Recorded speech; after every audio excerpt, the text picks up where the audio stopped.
રાજકોટ જિલ્લાના ઉપલેટામાં marketing yard ખાતે રાજ્ય સરકાર દ્વારા ટેકાના ભાવે ખરીદી શરૂ કરવામાં આવી।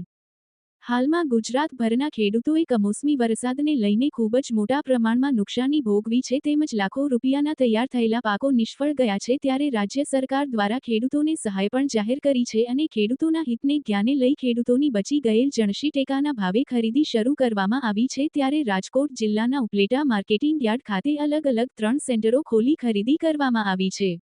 માર્કેટિંગ યાર્ડ સહિત કોલકી રોડ અને પોરબંદર રોડ પર એમ 3 સેન્ટરો શરૂ કરી ઉપલેટા માર્કેટિંગ યાર્ડ દ્વારા ટેકાના ભાવે ખરીદી કરવામાં આવી રહી છે।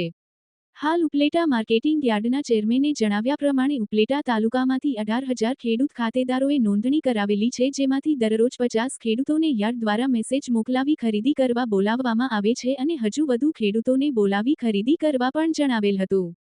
વિપુલ ધામેચા, ન્યૂઝ 14 ઉપલેટા। હું હરિભાઈ ઠુમર આજ રોજ ઉપલેટા માર્કેટિંગ યાર્ડ ખાતે સરકારશ્રી મારફત જે કાંઈ ટેકાના ભાવે ખરીદી કરવામાં આવે છે એના ભાગરૂપે આજે ઉપલેટા માર્કેટિંગ યાર્ડ ખાતે ખરીદી શરૂ કરવામાં આવી છે। ઉપલેટામાં લગભગ 18,000 જેવા ખેડૂત ખાતેદારોએ નોંધણી કરી છે, એને હિસાબે લગભગ 3 સેન્ટરો અહીંયા શરૂ થઈ ગયા છે। કોલકી રોડ ઉપર પણ એક સેન્ટર શરૂ થયું છે અને એક પોરબંદર રોડ ઉપર શરૂ થયું છે। ખેડૂતમાં ખૂબ ખુશીનો માહોલ છે। જે કાંઈ વરસાદ રૂપી આફત ખેડૂતોને નડી છે અને ખેડૂતો ખૂબ હેરાન થયા છે, એમાં આજે રાજ્ય સરકારનો જે ખરીદીનો નિર્ણય ખૂબ આવકારપાત્ર છે અને ખેડૂતમાં ખૂબ ખુશીની લાગણી છે।